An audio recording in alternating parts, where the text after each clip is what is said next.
Hey everybody, welcome back to another episode of Gavinsky's Tutorials. Today I'm going to do a walkthrough of this really cool drum pattern generator or drum groove generator app called Augmatic GRE by Artur Nowak. So this is available for iPad, iPhone and Mac, by the way, but it's not like a VST plugin, right? It's just standalone or AUv3. So Artur, the developer, is sponsoring this video, by the way. Thank you so much. I love it when developers understand that it's fair to compensate me financially for all my work on this channel. So I really appreciate that. Thanks. As with any video, I still give constructive criticism where needed. And I do have a few critical things to say about this app, but overall, I really like it. I've tried a few different apps like this, and this one is my personal favorite. I think it's very musical. So let me just show you first a couple of things, okay? So first of all, in the pinned comment of this YouTube video, you'll find, links and stuff and a few other comments about some interesting things that I didn't really want to go into in the video itself. I just want to focus on the controls of the app more, but there's some stuff in there that I think is worth reading. I just want to mention, I have found this really, really good with realistic drums, right? So here I'm using this dry funk pack in One Shot by Claude Grand. I love it on that sort of thing, and that's what I'm mostly going to be using in this video, right? But just to mention, is also very good for, synth drums. Here, this is FAC drum kit. So, you can totally do techno and whatever with this kind of thing as well, right? And then another thing, that I just want to mention in passing, let me bring the BPM down a little bit here first. So, obviously, this kind of app is not exactly, it is not meant for melodic sequencing, but certainly you can, and some types of sounds, I quite like it on electric piano, for example, or kalimba and stuff like that, plucked kind of things. It can sound really, really beautiful on, here, the main melody that's being created here is being generated by these two instances of Augmatic, right? That I set up to work well with each other. And, you can see that there's different settings and stuff going on here. Now, I am using a bunch of other apps along with it as well to make things more interesting, like this is transposing the pitches a little bit from time to time. Here, this is also transposing some pitches up or down an octave, that kind of thing. This is modulating some changes in some of these other apps and stuff. But, the basic melody is coming from GRE. So, that's worth bearing in mind as well. I just wanted to mention that. Now, before we go through some presets and stuff, I just want to explain a few basic things. In my videos, I generally like, if you watch this channel, you'll know I often like to leave music running in the background while I do a video. But I think that when you're doing something like a drum app like this, it can get very tedious for the listener to be always listening to it. So there will be some more times than normal in this video where I just turn the background music down and talk about things. So first of all, what this is based on is the Mutable Instruments Grids Eurorack module, right? But it has a lot more than that. And one of the important things is this blend knob here. This can blend, these mean bass drum, snare, hi-hat, bass drum. This little thing, it just means it's an accent drum. So this is the accent bass drum. This is the accent snare, accent hi-hat. I mean, really, you can send these MIDI notes to any drum you want, just see what sounds good. You can also change these labels, by the way, so that it's clear to you if you do pick other stuff. But basically, with these blend knobs, we can blend between the Grids engine and a Euclidean sequencing engine. So we talk about that a little bit more in a minute. We have some knobs here related to swing, shifting, and humanizing. Again, we'll talk about that. Also look, clock, multiplication, and division. Again, we'll go into all that in more detail later.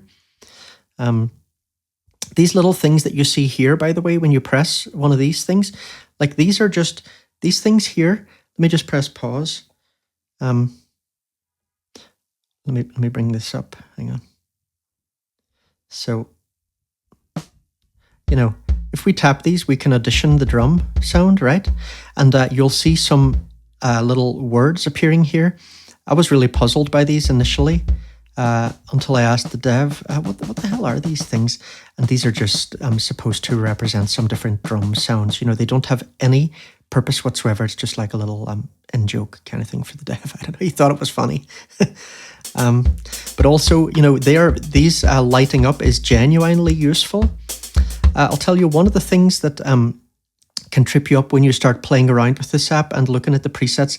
It's very easy to start playing around with things and you don't hear anything, and it's because those drums are not actually triggering at all. Like if you look at this patch, for example, you know, these three here are being triggered very rarely, if at all. You know, like this one's coming up a little bit more, but these ones here are not really appearing much, and there can be lots of different reasons for that. It could be to do with the knob settings here, and it could be to do with this linear section that we'll come back to a little bit later. But what we really need to understand is the blend knobs. These are used to blend between the Mutable Grids engine and the Euclidean engine. The XY pad, this is used for the Grids engine, right? So Grids basically has, let me just bring all these blend knobs to the left, right? So we're on the Grids engine only.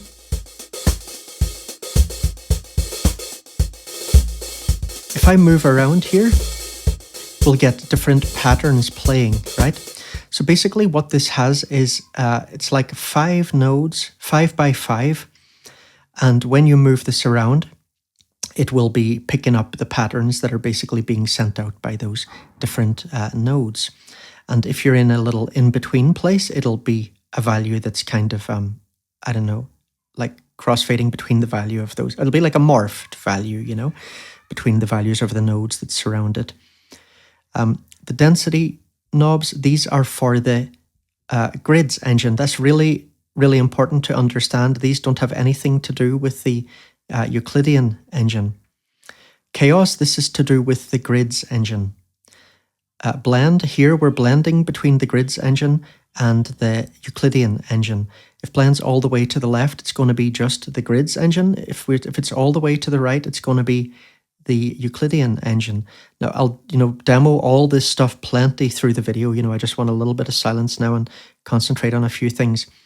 So here we have our settings for the Euclidean section. We can set how many steps there are and how many pulses there are. So that basically means active steps. So here we'll have 4 active steps per 16 steps total. Being a Euclidean sequence, those steps will be distributed as evenly as possible. We can use this to move the sequence forwards. But again, we'll demo all this later. And then here we can swing the offbeat 16th notes, right? Either, you know, bring them a little bit earlier or later. We can shift, so that's also moving notes later or earlier. The difference is, you know, this is affecting all notes, right? Again, we'll demo it. This can get pretty extreme. And humanize, just add a little bit of variation in the timing. And then here we've got our clock values, just basically multiply the speed of the MIDI output, multiply the tempo basically for this channel. And we can do it like, you know, up to ×8. And we have a couple of 0.5 values as well there, by the way. And then divide by 1.5, 2, 3, 4, blah, blah, blah, right? Okay, so, you know, we'll come in and look at this page later and this one as well. let's first just focus a little bit on these engines and go through a few presets and see kind of what's happening. So if you see here, for example, this snare, this is using the Euclidean engine. I think it's not maybe completely over, it's mostly over. So if I start bringing this to the left, now it's using the Grids engine. I can go in here, by the way, to solo this.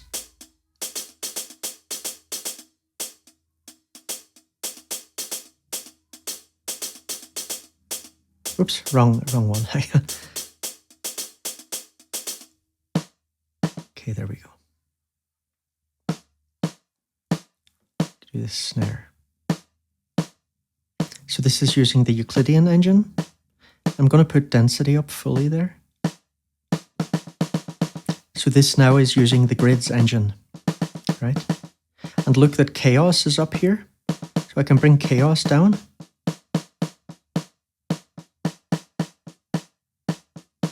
Now let me bring in a little bit of chaos. And now let me blend that. So let's say I put it in the middle. Now it's getting equal chance of being influenced by both engines. So, you know, just with these three knobs, you can do a hell of a lot.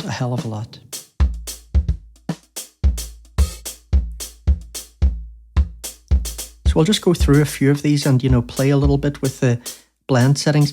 One thing that's worth mentioning, you know, if you're going to set these up for a live gig or whatever, you know, you're going to want to make sure in advance that you set it up that your Euclidean sequence will fit well with the Grids one if you want to morph between them. I've been pretty impressed by the factory presets. Like, I found that it generally sounds good to make changes in the blend module. Not in every preset maybe, but in a lot of them.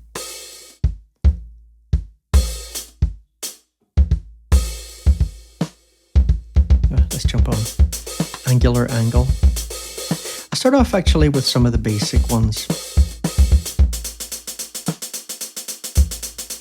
So see here, this is called swing on hi-hat. And you see here, it's got the swing knob turned over. So it'll either be earlier or later depending on the direction you push it. So that's it with no swing.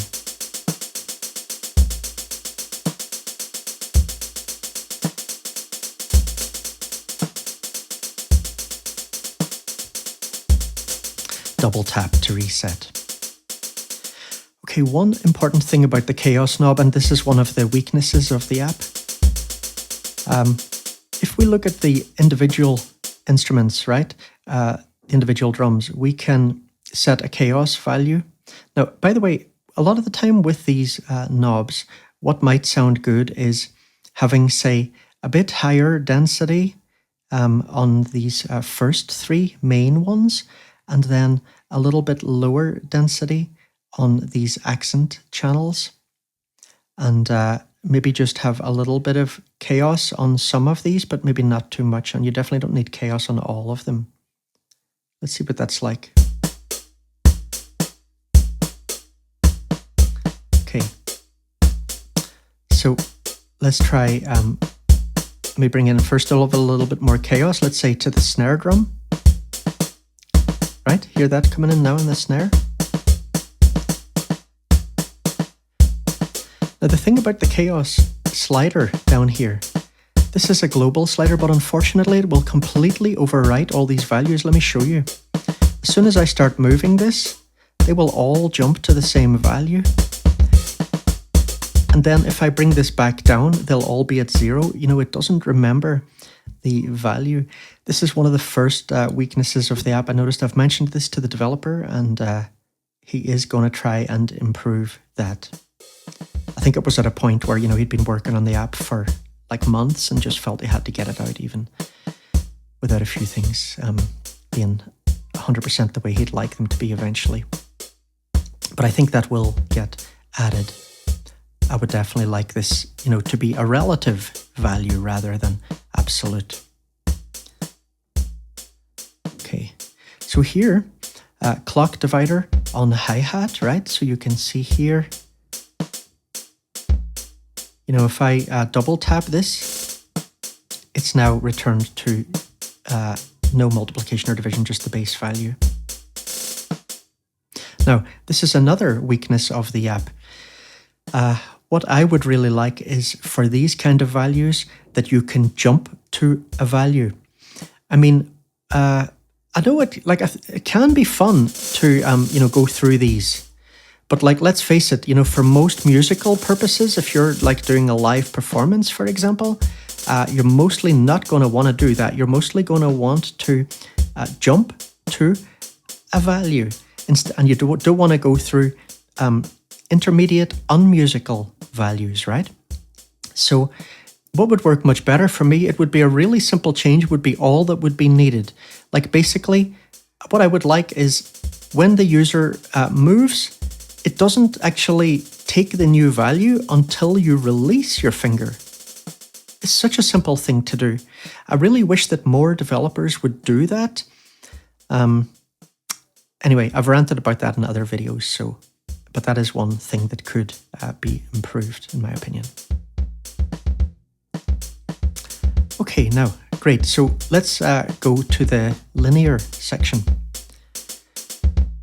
So this is really worth understanding well. So what we've got here is a system for setting priorities for these different drums. Listen to this. Now, in this particular preset, we're only hearing the main bass, snare, and hi-hat. We're not hearing the accented ones, right? And that's because if we go to the pattern page, you can see blend knob is to the left, which means it's using the grids engine, and the grids engine uses the density on these knobs, and these densities are totally down, so those drums are not producing anything. That's fine for now. We'll start with that. So here, if a dot is to the left, that means maximum priority, right? If it's all the way to the right, that means minimum priority. So if we look here, the snare has first priority, bass drum second, hi-hat third.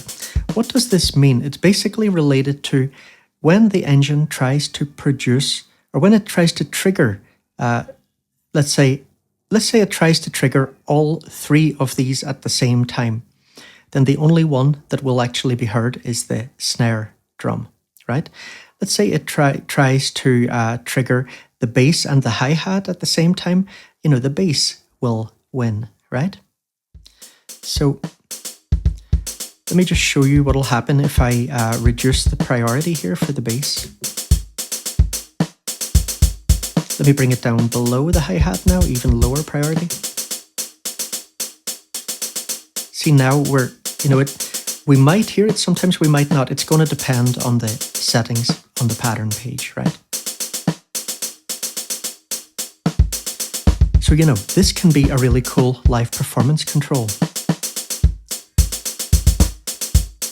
See here, with no priority, they're all equal priority, right? And now, we've got so many hits, and we sometimes have 2 or 3 different drums hitting at the same time.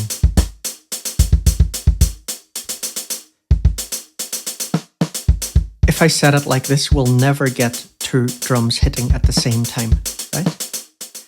So that's the basic principle there. Now, let me show you an example. And I'll just explain first. So here, look, we have probability knobs before the linear section and after. We have mute and solo buttons before the linear section and after. If we adjust the probability before, here the probability for these is turned down, right? And if we adjust the probability after, it's going to have different results. So have a listen.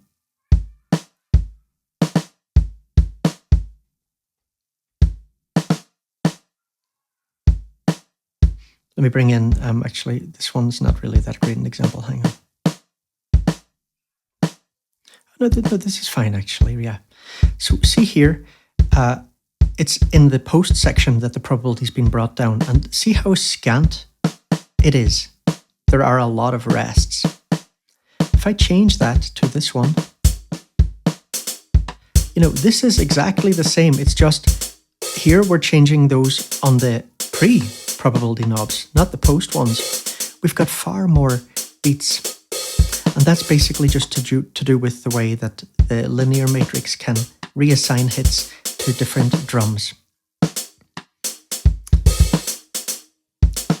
So also, muting.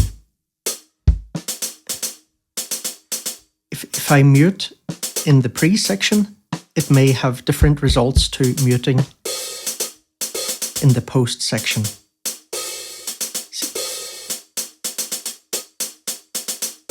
Right, see how we're hearing that open hi-hat more now? Now this can be, difficult to check very systematically because it's going to depend a lot on what the engines are doing and how they're set up, and how many different, how dense they are, and what the likelihood is of different drums hitting at the same time. But that's the basic principle. Then, if we go through to the velocity section. This is really cool, I think, really cool. So here, these velocity bender buttons are on. Let me just turn those off for a second. See now how robotic that sounds, right?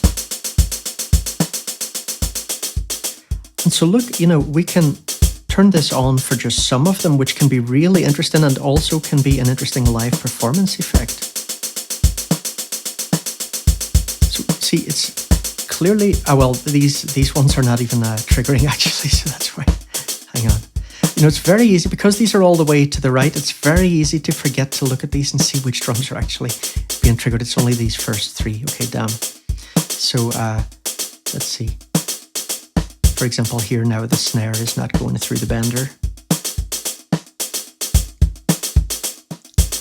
Now the bass drum's not going through. We really notice it with the hi-hat, right? See how robotic that hi-hat is? And now it sounds much more natural. It sounds like a human drummer playing, right? So basically what the bender is doing is it's using this LFO. If you turn this on, this LFO can modulate the levels of these. And so, you can set something up with a mix of, bender on or off, and set the level, and also dial in a little bit of randomness here as well. So all those things can work together. So let's just explain how the LFO works. Like if I tap all of these, excuse me, if I tap all of these, like let me say I bring in a little bit of value on this knob here. So that just means, half bar, right? You see, we have two troughs here, right? See on this one here, we have 4 troughs, right? On this one, we have 8, right? So basically, we can dial in a waveform with these, and we can then, use that to alter the velocity over time.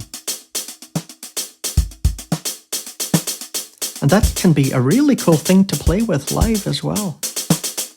Look. Like now that's a lot more robotic, right? But it's still got that little bit of life in it. That is just an absolutely brilliant performance control. And again, it's one of those things that you just think like, wow, why doesn't everything have this? Like this and the linear section alone are absolutely worth the price of admission, 100%. You can also reset, and it has a random option as well when you've reset, which is really cool. And again, see how much it changes the flavor of the groove. It's crazy. Now, one thing that I forgot to mention in the linear section is, let's just change this a second, hang on.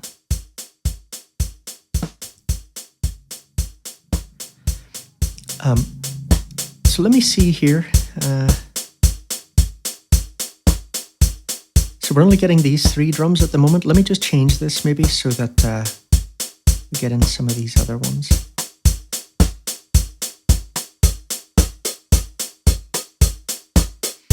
Okay.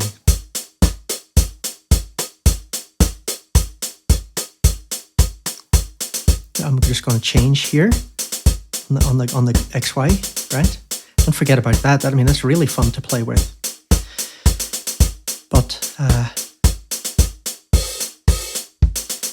let's say we set up the linear. If I go in and tap here to get to settings, then here we can set how long any given drum will be muted when it is muted by the linear engine, by the linear matrix.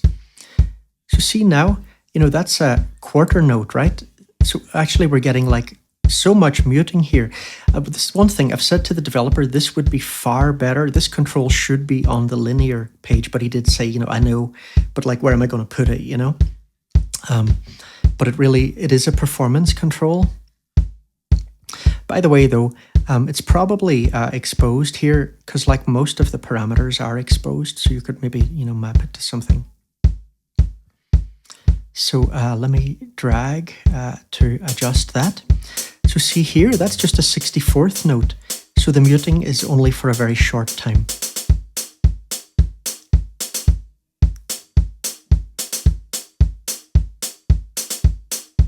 In this particular setup, you know, it's going to really depend on the patch. It's only really the quarter note one that's making a big difference. Let's try with some other one.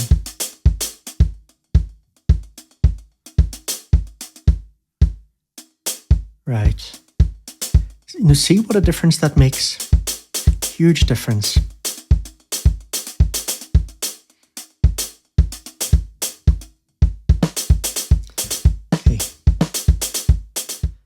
Now, here we can turn the animation on or off. Okay, you can click to get to the user manual. In here, we have all of our pre-made MIDI mappings and nicely organized. Okay, so that's great. So you've got your preset system, save as, and delete. I do wish that it had rename. But just observe that, you know, when you set up, like if you can set these up, okay, yourself, like you just drag to change the value there, right? And then, you know, when you get something that you'll like, you can just save that as a new mapping by opening this up and pressing save. Also, when we double tap on these, we can change these labels 3 characters maximum though. So yeah, so here, you know, you would just save that in there if you wanted it, but I'm just gonna click back on the original one. So let's just look at a couple of, I think, the Euclidean presets on the way out here. And see how these are set up. Like this one, for example, we have high blend. Sorry, we have the blend all the way to the right? So these ones are using the Euclidean engine.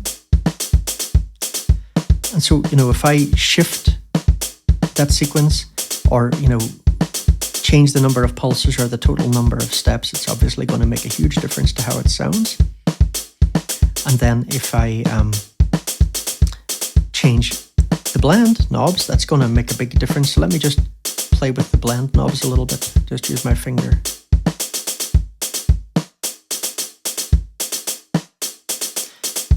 And, you know, if you're doing this live, you're going to want to tweak very slowly if you want something natural.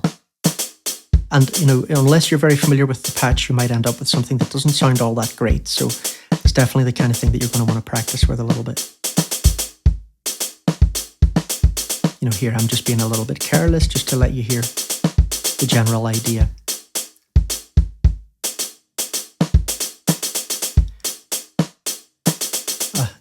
Didn't even have any active pulses on these. and I hadn't dialed in any density. You know, that's a mistake that I keep making again and again, and I've seen that other people do too. It's really easy to forget to pay attention to all that. It's really good to try and get in the habit of looking at these really constantly.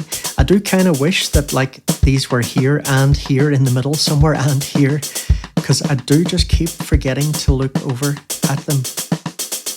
I wonder if there's any way that the UI could be changed there. So see these ones here now, it's all on Euclidean. And now it's like mostly on grids.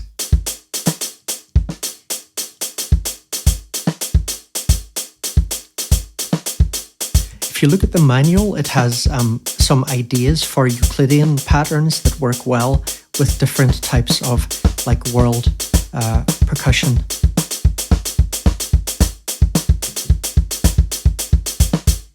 And I mean, this app is only $5 at the moment, rather than 10. I mean, it's $5 is worth it. Like, so 10's the regular price. I mean, $5 is worth it, I think, even just for these really cool presets, frankly.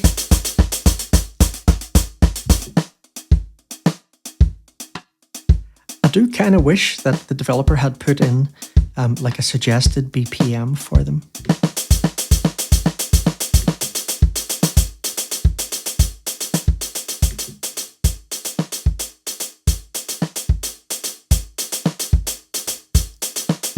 So let's see here if we can bring in a little bit of density and chaos, and then see what we get with these accent drums.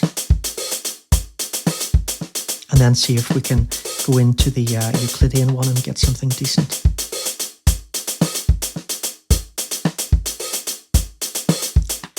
Again, you know, I mean, I wish that you could jump to values here instead of having to scroll between ones that potentially aren't that great.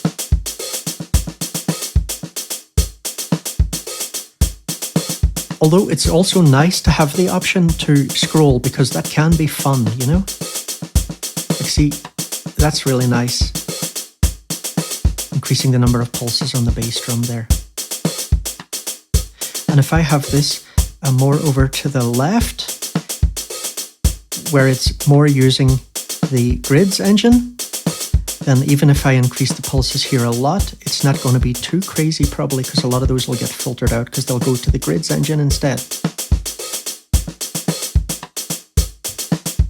That's nice.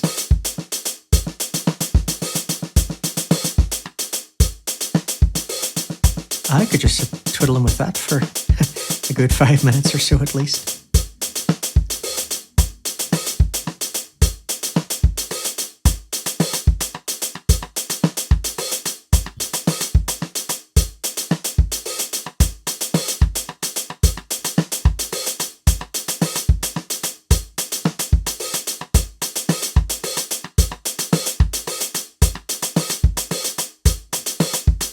Then go into the linear. We just reduced the probability of that open hat.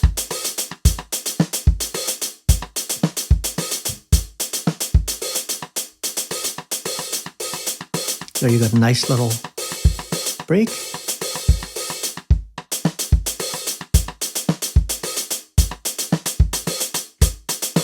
It's going to be very full on.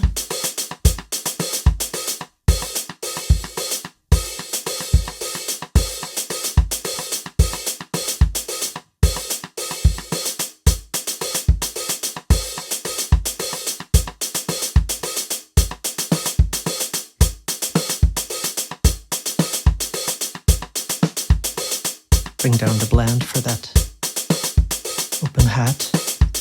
Or we could reduce the number of pulses, or we could increase the number of steps as well.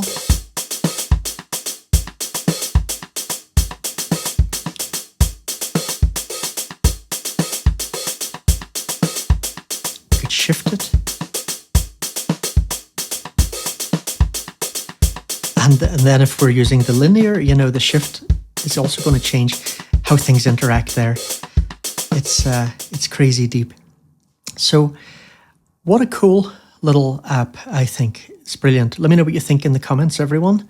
And I hope you found this useful. I'll see you in the next video. Take care.